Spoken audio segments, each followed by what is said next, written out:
Pemirsa, terima kasih Anda masih bersama kami dalam Kominfo Newsroom.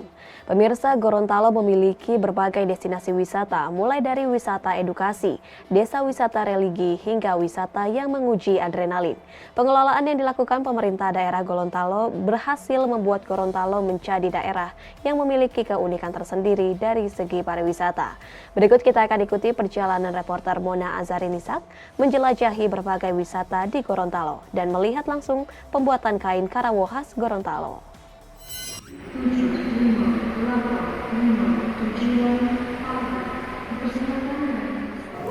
Ya ampun. My God, Akhirnya kita ketemu ya. akhirnya kamu datang juga ya. Udah vaksin belum? Aku udah vaksin, kamu udah vaksin Buka belum? aja kali ya. Nggak apa-apa.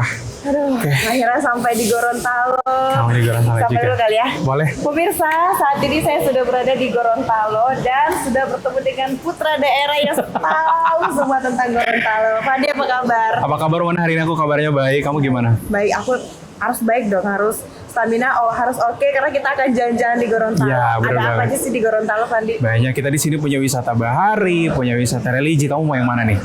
Kayaknya biar hati kita disejukkan, kita ke religi dulu kali ya. Boleh, kita ke religi dulu. Let's go.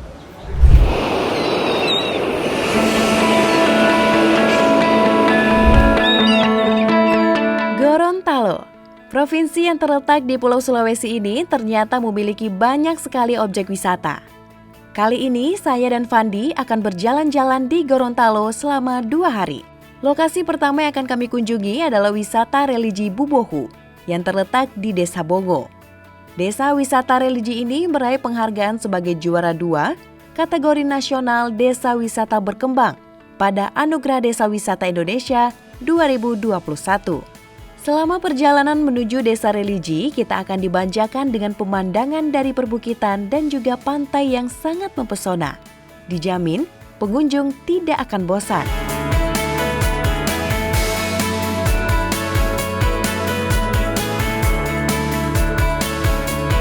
Nah, kita udah sampai di salah satu wisata religi yang ada di Gorontalo nih, Mon.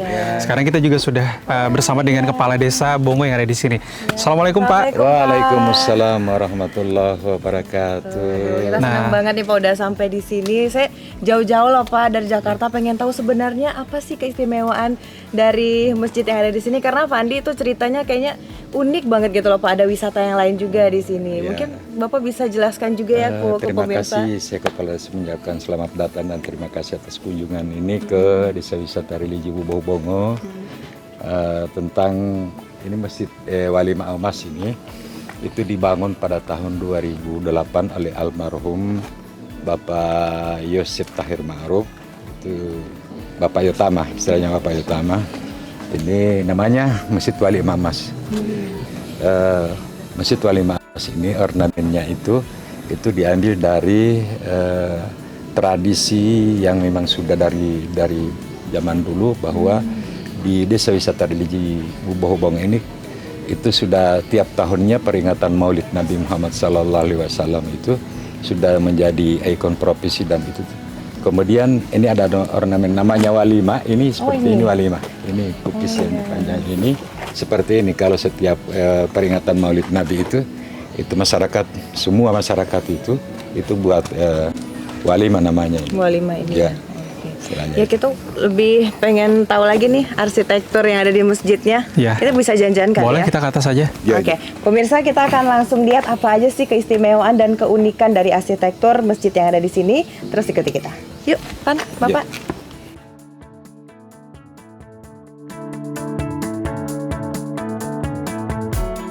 Terasa nyaman dan menawan. Kata tersebut sangat pas digunakan ketika kita sampai di Masjid Wali Ma'amas ini. Memiliki arsitektur yang khas menjadi daya tarik masjid. Tidak hanya kubah emasnya saja yang berkilau dan besar, namun ada beberapa keunikan lain dari arsitektur masjid ini. Tangga pada Masjid Wali Ma'amas berjumlah 33, seperti biji tasbih. Selain itu, di sisi kanan dan kiri tangga juga terdapat arsitektur dengan tulisan nama bulan dengan penanggalan Hijriah. Berada pada ketinggian di atas 250 kaki dari permukaan laut, dari atas ini saya dapat melihat dengan jelas keindahan Pantai Dulanga.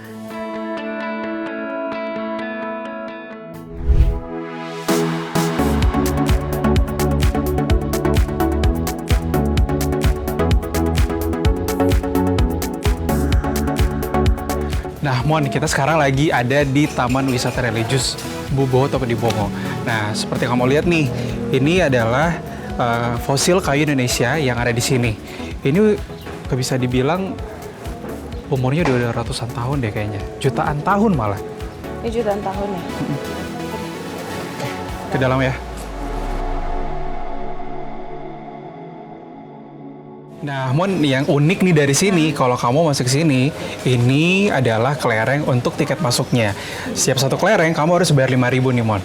Oh gitu, jadi kita nggak pakai tiket ya, Nggak. simbolnya sama kelereng, tapi tetap bayar 5.000 rupiah. Ya, bener banget. Dan kelerengnya ini nanti bakal dihitung setiap awal bulan. Oke? Kita langsung masukin ya, Bu? Masuk aja. Yuk. Yuk.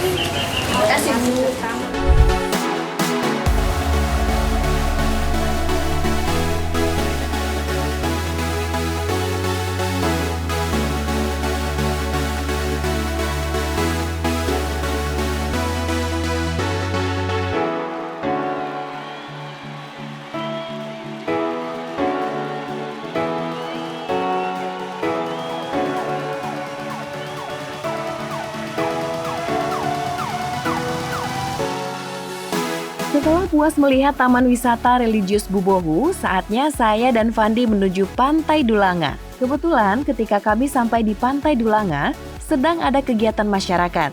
Jadi kita bisa langsung berinteraksi dengan penduduk sekitar. Selanjutnya kami akan mencoba permainan yang cukup menguji adrenalin. Ya, Flying Fox.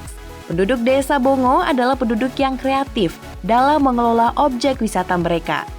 Cukup dengan membayar Rp15.000, kita dapat menikmati keindahan Pantai Dulanga dan Desa Bubohu dari ketinggian. Di Pantai Dulanga ini juga terdapat salah satu geopark yang terbentuk dari alam sejak ribuan tahun lalu dan sudah diakui UNESCO. Dengan keinginan besar dari masyarakat Desa Bongo dan dukungan serta bimbingan dari Dinas Pariwisata Provinsi Gorontalo, Pokdarwis yang ada di desa ini juga telah berinovasi untuk meningkatkan dan memperkenalkan berbagai wisata yang ada di desa mereka. Tentunya, dengan keikhlasan dan keramah tamahan masyarakatnya, Desa Bongo menjadi berkesan bagi siapa saja yang datang berkunjung. Gorontalo juga terkenal dengan kain karawo, yakni kain tradisional khas Gorontalo. Pemirsa, saat ini saya sudah berada di Kelurahan Tanjung Kramat. Itu salah satu daerah yang memproduksi kain karawo. Yang pastinya kain karawo ini sudah sangat terkenal bukan hanya di Gorontalo tapi juga internasional ya. Betul sekali, karena kain karawo ini juga pernah membawa harum nama Gorontalo di kancah internasional. Itu pernah ikut di salah satu New York Fashion Week yang ada di Amerika Serikat. Nah, Ibu-ibu ini seru banget sih dari tadi kita ajak ngobrol tapi ngobrol sambil bikin kain tenun karawo ini. Kayaknya udah handal banget ya ibu-ibu ya. Dan pemirsa, kita lagi bersama Ibu Nini, salah seorang pengrajin dan juga memberikan motivasi juga ya untuk ibu-ibu yang ada di kelurahan ini untuk terus berkarya membuat kain karawo. Bu Nini, ini kira-kira pembuatan karawo ini di Kelurahan Tanjung Kramat sudah berapa lama sih? Kita sudah lama, dari tahun kemarin itu sudah, apalagi untuk karaonya sudah booming gini. Jadi ini kelompoknya emang udah dari dulu, masyarakatnya udah dari dulu bikin karaonya. Hanya kemarin-kemarin kan kita belum terkenal gitu, belum ditahu tentang selamanya itu karaonya seperti apa. Dan di sini ibu-ibunya itu mereka memang notabene ibu rumah tangga, kemudian remaja putri. Jadi secara terus-menerus mereka mengerjakan sulaman karawa sambil mengisi waktu luang nunggu suami urus dan lain-lain itu. Kalau dari kain karawa ini ciri khasnya dan tingkat kesulitannya itu gimana sih Bu Nini? Iya, kalau untuk karawa itu tingkat kesulitannya itu di bagian tahap mengiris, karena kita harus paham tentang serat kainnya itu sendiri. Kita harus bisa lihat seratnya bisa diiris atau tidak. Dia harus ketemu serat horizontal sama serat vertikalnya. Kalau nggak teratur, kita nggak bisa bikin karawanya. Gitu. Berarti kain yang masih mulus itu ada diiris proses ya, ada proses diiris dulu ya. Iya, itu uniknya di sulaman karawanya itu. Benar-benar. Kita kain yang bagus kita rusakin gitu deh kayak ini. Tapi abis itu kita bikin cantik. Oh ya, yang udah cantik Disulam ya. dirusakin dicantikin Iya, lagi. bahan gitu. yang bagus kita rusakin dulu, kita iris-iris dulu, tapi iris secara teratur sesuai motif yang ada. Kemudian kita bikin cantik dengan teknik sulamannya itu hanya ada di Gorontalo. Hanya di Gorontalo. Iya. Satu kain ini selesai berapa lama sih? Kita tergantung sama motif. Kalau dia besar, lama juga durasinya. Kalau kecil, hanya beberapa hari gitu. Dan itu memang tidak bisa tergantikan sama mesin. Dari dulu tetap pakai tangan. Oke. Jadi pemirsa, seperti itu proses pembuatan kain karawa ini dan memang harus membutuhkan kesabaran dan juga ketelitian. Oke, saya akan lanjutkan dulu belajar membuat kain karawa bersama Bu Nining dan ibu-ibu lainnya. Dan untuk perjalanan wisata hari ini di Gorontalo kita cukupkan sampai di sini karena besok masih ada wisata yang akan kita jelajahi lagi di Gorontalo. Betul ya, Fandi, sekali ya. Kemana sih kita besok? Nanti kita Nanti bakal dulu ya. jalan-jalan ke salah satu wisata yang keren banget. Yang keren dan lagi hits juga di Gorontalo. Dan yang pastinya bisa memacu adrenalin nanti Oke, kita. kalau gitu tetap saksikan jalan-jalan kita di Provinsi Gorontalo.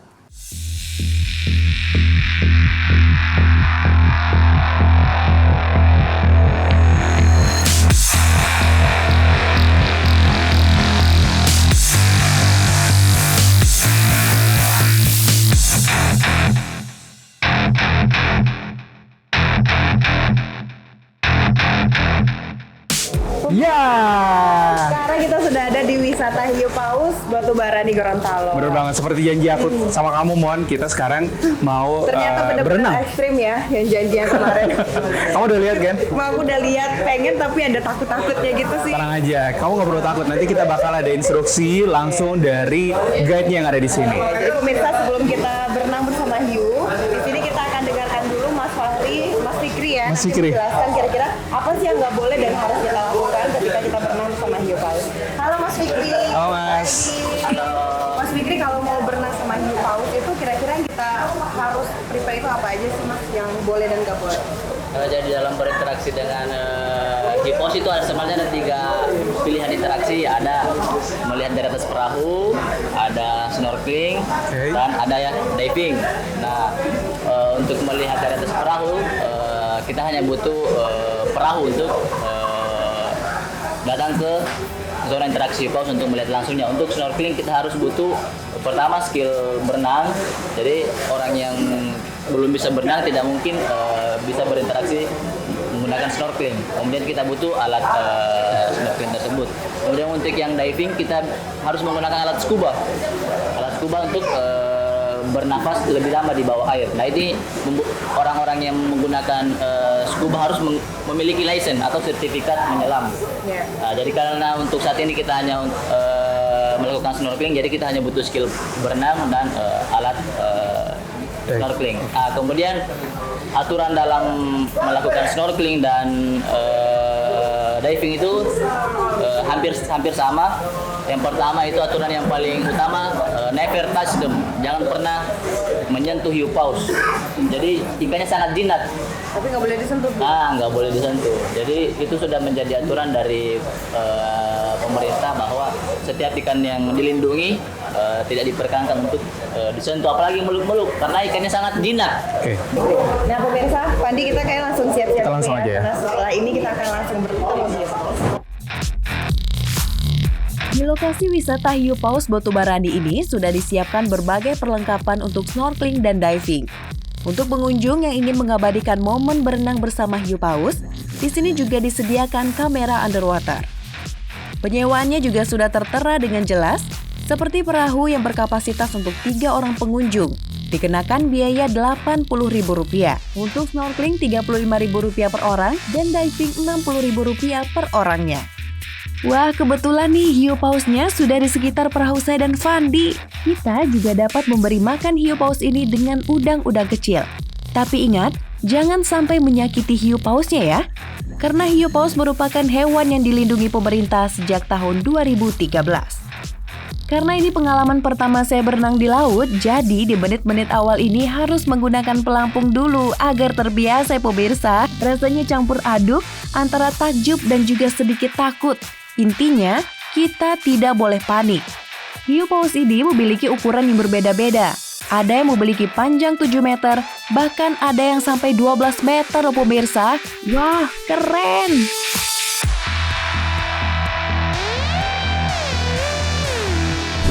Capek banget. Gimana? Seru kan? Pemirsa, pemirsa, akhirnya saya merasakan sensasi berenang dengan hiu paus, walaupun hanya sedikit ya. Padi keren banget sih. Intinya kalau kita berenang dengan hiu paus itu, yang pertama kita nggak boleh panik, nggak boleh takut, karena hiu paus itu baik ya. Benar Baik banget. ya. Dan hiu paus ini juga aman, dan jadi sebenarnya kita kalau ngikutin aturan juga pasti bakal aman-aman aja, biar hiunya juga aman juga. Iya, yang penting kita jangan sentuh hiunya dan ikutin semua Arahan. gitu ya. Oke, seru banget jalan-jalan di Gorontalo kali ini. Ada edukasinya, kita juga lihat gimana UMKM di Gorontalo dan wisata hiu paus ini. Thanks banget Fadi Makasih, sudah nanti ngajarin. kita ketemu lagi nanti ya. Oke. Oke.